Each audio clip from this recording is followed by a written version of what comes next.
Guys, we are back for another episode of Coach's Corner, presented by Top Turtle Podcast, where you can go for all your podcasting needs. I am your host, Joe McDonough, and, kind of a throwback episode here. We're going to have a shorter episode. We're going to throw everything out that we know about Coach's Corner, the rounds, all of that stuff. We're going to throw it out. We're just going to have an old-style chat here with one of the brightest minds and one of the busiest men in MMA today, Mr. Sayif Saud. How are you doing, Sayif? Good. Thanks for having me on. And, I want to jump right in. You had a very busy weekend just 3 nights ago. Another even busier weekend this weekend as you're preparing right now, with your fighters. I think that's something that gets overlooked here, with coaches, is that suddenly you see a guy, okay, Fortis MMA's shown up twice tonight. Oh, wait, there's a third time. There's a fourth time. How difficult is it to coach multiple fighters in the same event?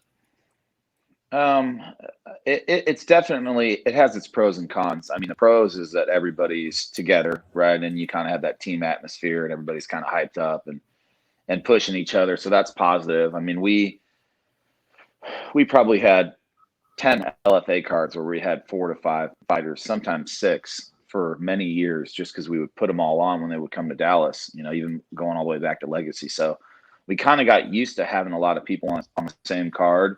It is incredibly difficult. There's no doubt about it. And I think it also talks to the depth of the team. Some people have 5 fighters on their team in the UFC. We have, last week we had 2, this week we have 3. The week before we had 1, Kennedy in Zajuku fighting Alberg, So it is it's a good problem to have. You just got to try to deal with it appropriately. And the team, I think, does a good job of that. 100%. A very much good problem to have, like you said, to have such a depth in the UFC at that level. Now, tell me about for fighters, because, and maybe this is overlooking it a bit, but, to have a fighter and your head coach goes off and is coaching someone else for 15, 20 minutes that night, and you're fighting again in 40 minutes. Now, I'm sure that in the fighter's mind and in your mind, you've done everything that you need to do. At this time, it's fight night. There's not much more to talk about. It's the fun part of it. But what goes through a fighter's mind? What's going on back there as the team's kind of going and focusing on someone else for the next, 20 minutes or so? It's really individually based, right? Some people, they don't need you at that point. They're really locked in. They're ready to go. And, they're that way all fight week. Some people, they need you up until weigh-ins, with their drama. Yeah. Some people need you all the way up until they walk into that cage. It's just about understanding your athlete. And then I obviously, try to really do whatever I can to make that person the most comfortable, the most relaxed. One thing I do is I'll go to the UFC staff and I'll tell them, like, if I know the person is, a person that I don't want to get overexcited, I want to kind of keep them smooth and their heart rate low, I'll tell the UFC, hey, when it's time to call them for their fight, just say, hey, can you guys, we're ready to go, instead of, hey, it's your time, blah, blah, blah, blah, blah, blah. So that's a small example of how I am with each fighter, right? They're just all different. And, the thing I think that makes our team so special is that, 95% of what we've done, we've grown from zero. I've known these kids since they were, making their pro debut. So I know them real well. And that's a good question. It's different for each one.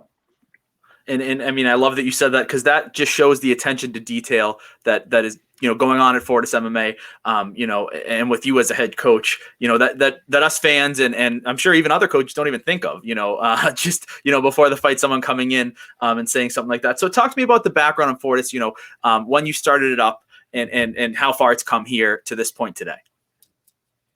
Well, Fortis is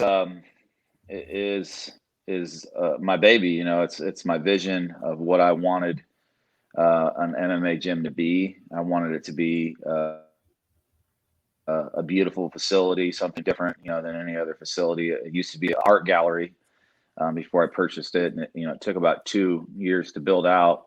And it's just really different than any other place that you'll ever go.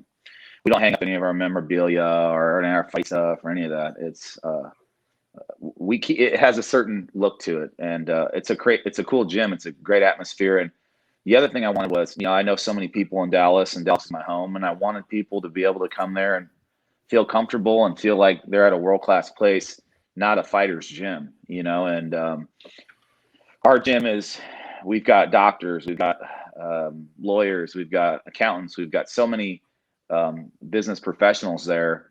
They're probably, still 80%, 75% of our student body. And then you've got this elite team of, right now we have 19 fighters in the UFC. So it's a really cool mix. And I feel really fortunate and really blessed. And it was just my martial arts journey, the things I took from it, the positives, the negatives, and learning, what I liked, what I didn't like, what I thought was effective, what I didn't, and just working towards that goal. So it's really cool to see it come to fruition.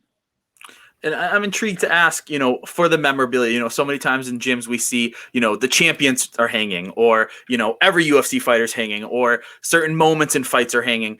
What's the reason for Fortis MMA to kind of have that look that it has without the memorabilia? Honestly, I mean, I think that too much of it can be tacky. The gym is a beautiful facility, and that was a goal of mine, and I wanted it to be unique. Two, it's like, hey man, we're in the middle of it. A big thing for our team is we don't like to think about or talk about, like, oh, we did this, we did that. Like, we're in the middle of it. We're in the middle of our journey. We're in the middle of our season, if you will. So, head down and eyes forward. We had a couple amazing years in the UFC, and this one's been pretty amazing too. And we'll celebrate all that when we're done. That's what I always tell them.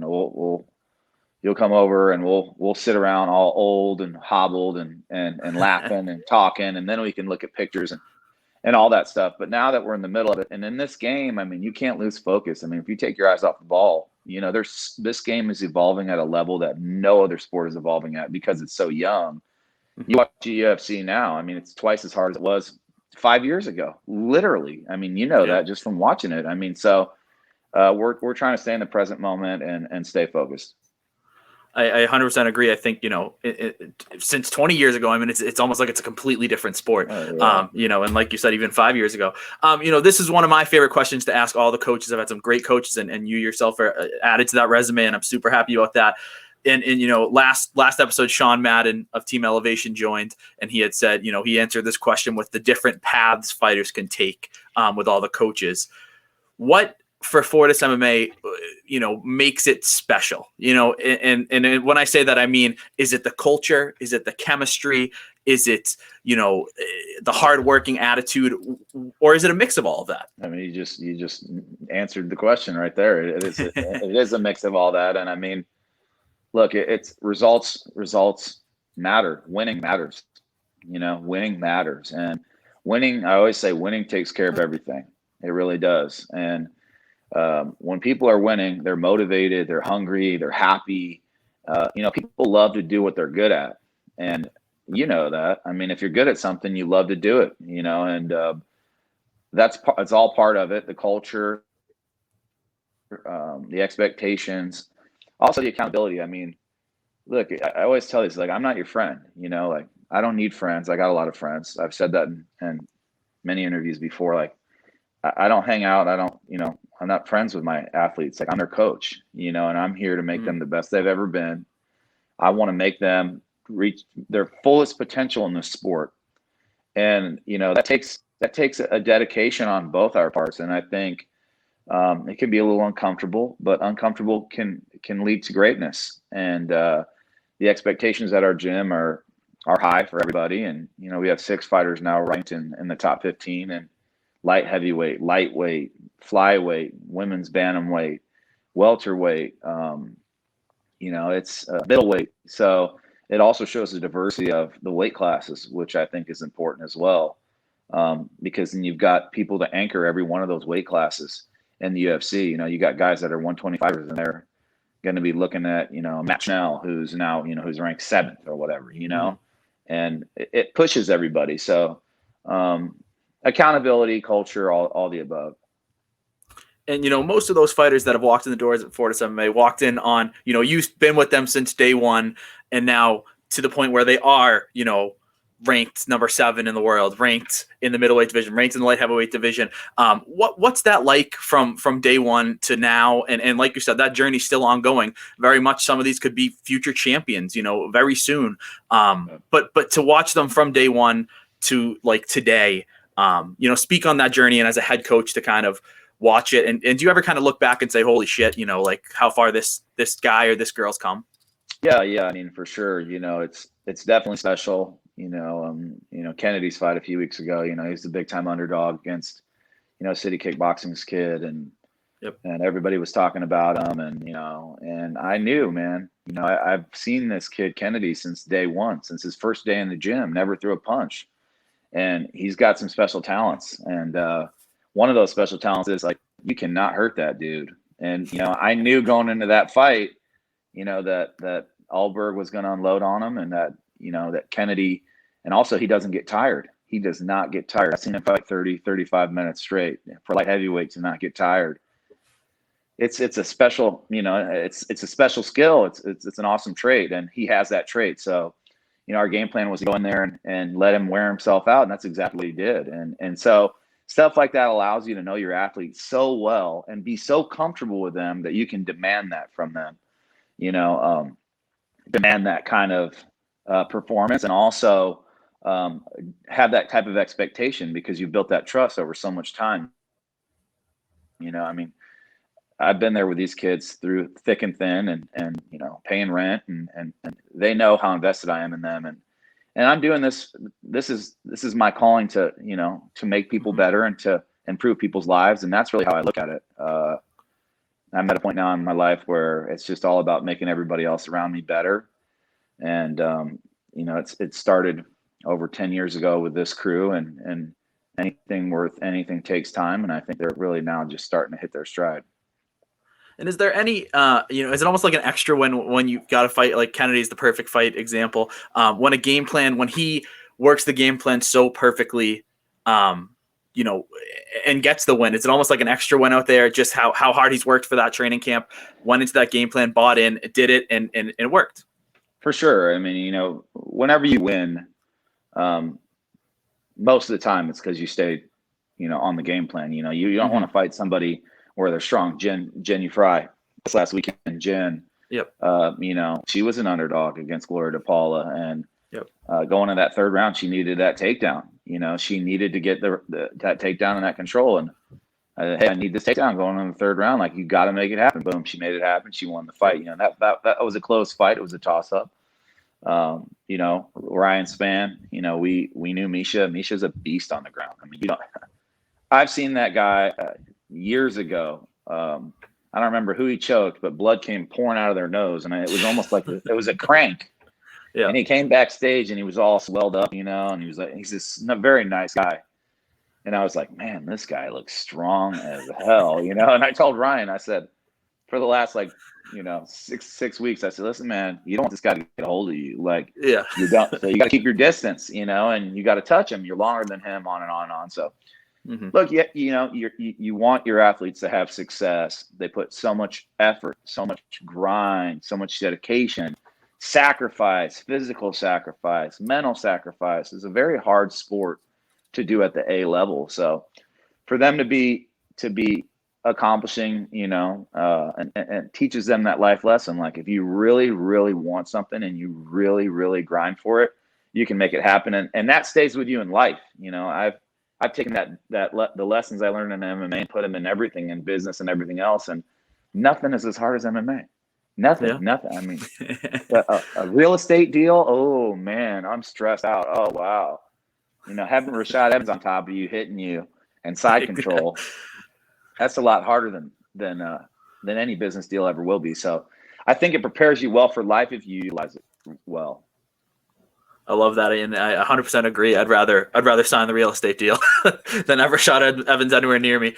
This is one of my favorite parts of the show is talking about the prospects. Prospects make the gym. Like you said, these guys came in on day one. They were prospects. Now look where they are.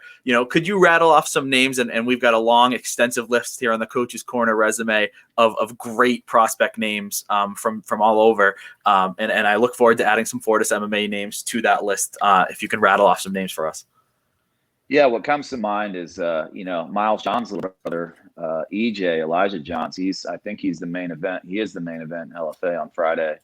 Hmm. He's been raised in the gym with his brother. He's essentially been there ever since his brother started. And Miles is in the UFC now, um, and doing very well. And EJ now I think is right behind him, and he's a little different version. He's a featherweight. He's a southpaw. He's a different version of a John's brother, but he's really something to watch. And then we also got Stevie Wynn. He's also coming off of a big knockout that he had in LFA a few weeks ago. He's also a giant featherweight, very physical, very, very talented.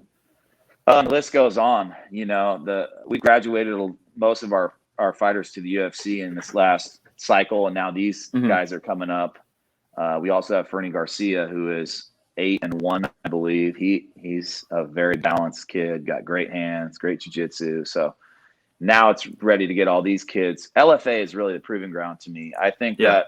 that it's without a doubt to me it's the second best organization. I mean, talent wise, they got a lot of good fighters. Look how many champs Yep. came out of there: Holly Holm, Kamaru Usman, Henry Cejudo. I mean, that's high level.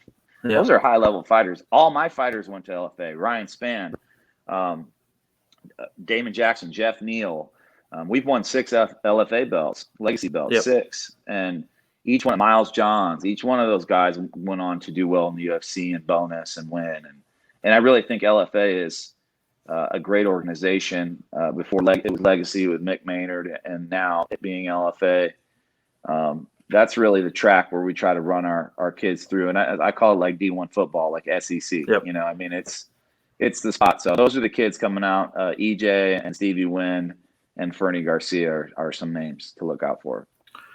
And, whenever I do an interview with any fighters, when we talk about LFA, I end up calling it the breeding ground for the UFC. Because, I mean, it's essentially just the hand picking for the UFC. Because like you said, just like the SEC, the NFL know it's proven, Yep. athletes there, and they pick them out. So with having those guys, those names, competing on a daily basis with these UFC guys that are ranked in the top 10 of their respective divisions, how much does it help obviously them with their own fighting game, but also the confidence that it builds that they can hang with number 7 in the world, number 6 in the world. They're giving them hard days at practice every day. I love this interview because you keep answering all the questions. And I mean, you're just serving softballs up for me to hit. I mean, that's exactly right. If I remember when I was at Jackson's and I had to fight Rashad Evans and Nate Marquardt and Keith Jardine, and then I would go, fight some kid in Titan Fighting, and he's staring at me and he's my size or smaller or whatever, and I would think about these monsters that I was fighting in camp, and man, it just gave you so much confidence. I mean, it's common sense, right? Like whatever your threshold is, whatever level you're exposed to is going to allow you to experience that as much as you can. So when you go into the fight, it's not new to you. And it does, of course, absolutely. It breeds tons of confidence. And, we talk that in the gym too, and we'll say vice versa. Mm-hmm. If a guy's ranked top 10 in UFC and he's got some kid holding him down who's 3-0, and we got those guys too, Yep. I didn't give you those names because they're still too far back, right? They're not ready to go to the UFC yet, but we've got some kids that are 2-0, 3-0 that, I mean, they could give anybody problems. And then you can go to the guy that's ranked and say, like, what the hell's wrong with you, man? Nobody knows who this guy is, and he's holding you down. So it works both ways. Ways. And, what is and this is a question that could have a million answers, not a softball here. What is the it factor for you that when someone walks in the gym on day 1 or day 2, and they show you something, you watch them sparring, you watch this, you watch that, what is the kind of like light that goes off, like this kid could be special? Well, again, you gave me a little room there. I'm going to take it. You said could be, right? And 1 to 2 days, like, man, you really don't know until you get somebody fight night. When you see somebody fight and you see how they are fight week, you see how they perform. Do they perform to their level or higher than their level in practice? Austin Lingo is a perfect example of this. Yep. Austin Lingo, I mean, he's got tons of knockouts. I mean, he just fought in Abu Dhabi and had a real dominant win.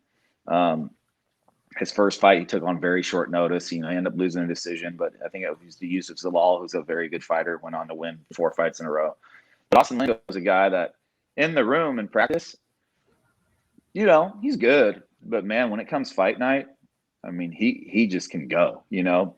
And there's guys like that where you don't know. And he has so much power in his hands. They don't really throw hard at all in the gym because they know that they have that much power in their hands that they don't want to let it go. And so they kind of practice a little bit lower than their ability. George St. Pierre was that way. I got the honor to train with him at Jackson's whenever he would come. And, you know, you didn't know if he was letting you win or you didn't know, like you didn't know. You know? I remember I was rolling with him and I was like, man, I'm doing well. And he was like, oh yeah, good job. I'm like, is he just like coaching me like a puppy? Like, or like, am I really doing well? You know, like, man, I'm good, you know? So great fighters have a way of, they all have their own deal. You know, some don't want to lose a round. None of it matters until I see you fight. I mean, I got to see how you fight, you know, when definitely there's potential, but I don't even label someone a prospect until I've seen them fight a pro fight or two and seen how they use that training in the fight, their fight week, their mindset, what stage is going to be too big for them. If there is a stage too big, or do they shine? Do they love those lights? You know, some guys get under there, man. They love the lights, and girls too. I've got some girls that are that way too. So yeah, that's a hard question. That's a hard question to answer, but I'd say you definitely need to see a few fights before you can start assessing that. And as a head coach, you know, and I'm sure, you know, the perfect answer would be both, you know, physique and mentality. But is there, you know, would you rather see a fighter in kind of the physical peak, you know, looking like, you know, Sage Northcutt? You can't hear me? No, I'm saying mental. I'm already. Oh, okay. Well, mental. There you go. Go ahead. I mean, look, you know, having muscles and looking scary, all that's great. But man, when you get in there, none of that matters. And you've got to really be a master and commander of your mental space. You really do. And that involves so many layers and so much discipline. Look at Kennedy. You know, hey, I wouldn't want to take those body shots from Goldberg. And he was just, you know, just blocking it like whatever. Like, you're not phasing me at all. I told him, I said, hey, man, after the fight, I said, how's your body? You know, your ribs hurt? He goes, no, coach, I wanted him to hit me more. Just keep getting tired, you know? He said, I knew he was getting tired. I heard him breathing heavy. And I'm thinking, man, like, that takes a lot of discipline, you know, to stay there, keep your defense tight, and to let that go down like that and just stay super disciplined, you know? And again, it goes back to the mindset. And, you know, we had to work on that with Kennedy. He's finally grown into that. But having that mental mindset to stay focused in those moments is really, man, it's so much a part of the fight. I mean, I'd say it's 50% of the fight. And then cardio and conditioning is also a big part as well at that level. So that all goes back to, you know, how much do these people push themselves mentally again? Because, hey, I can push you in practice, but are you hitting the road? Are you doing your road work? Are you grinding behind the scenes with cardio? Again, that's a mental. That shows a lot of mental durability to be doing that, right? I mean, so there's a lot of talented guys that don't make it that can really, really fight, that like to fight. They don't like to train, and they just can't get to that next level because they're just not committed. And, you know, I know we only have a few minutes left, so I want to get him one or two more questions. You know, 2020, obviously a shit show, for lack of a better word, in the sense of just COVID, everything, you know, uncertainty. What was the toughest part to kind of relay to your fighters, especially when there was real uncertainty on when we would fight again? It was just the distance, I think, you know, the distance that we had, how we weren't together. We weren't seeing each other every day. We weren't communicating. I mean, you know, we got used to being around each other so much all the time, you know, being there for each other. Look, humans are social creatures, you know, and they do much better in an environment of love and care and communication and accountability. And when you take that away, I think, you know, you saw this with all these people that are super depressed. You know, I had a kid come in. He's this regular student, really sweet kid, 19 years old, 20 years old. he said, Coach, he said, man, and he's not a fighter either. He's just a kid who's, taking jujitsu and training Muay Thai. Yep.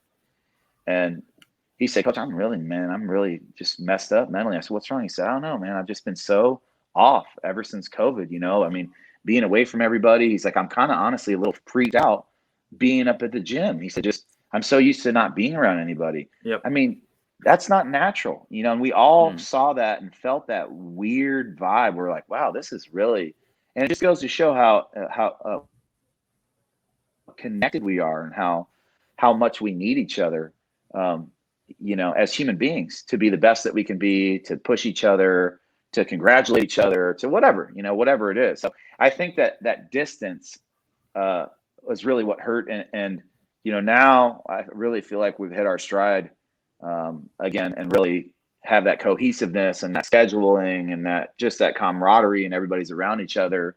And it just goes to show, I mean, we had 2 unbelievable years. Last year was a 50-50 year, but you're also fighting main events. You're fighting guys that are ranked in the top 5. It's going to be harder. We knew it was going to be a step up, but I feel like the team has ramped itself to an even higher level than it ever was before, because it came through COVID and came through that adversity.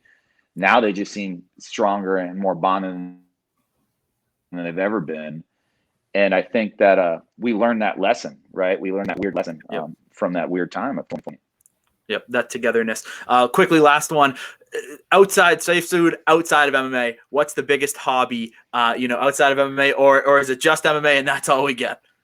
Well, right now it's just MMA because there's just so many fights, Yeah. Just being there every week, and I'm gonna be there this week. I'm gonna be there next week. But I like to shoot, man. I'm a shooter. That's what I like to do. Ammo is super expensive right now, so I haven't been shooting a lot. But for me, I grew up in Indiana, and my best friend, his family had 1,000 acres, and we just always out and about, just with space. And today's day and age, living in a big city, DFW now, 7.5 million people here. You don't really get that as much. So for me, the range that I go to is about 40 minutes away, and it's outside, and I train with a lot of guys that are SF guys because they come to the gym, and we've developed a relationship. I'm teaching them kind of BJJ, wrestling, whatever, and we go out there and train firearms. So I developed this probably about 10 years ago. Also, when I had a daughter, that was my other reason for getting into shooting.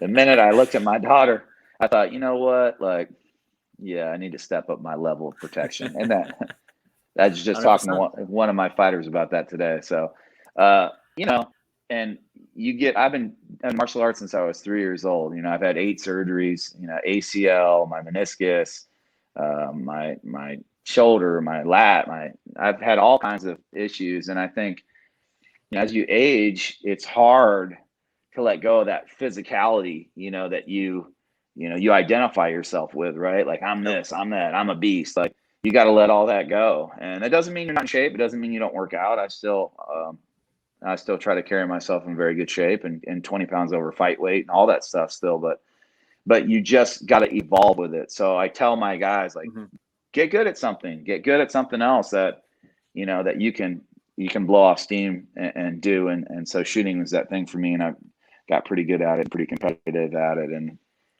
it's been a fun outlet for me.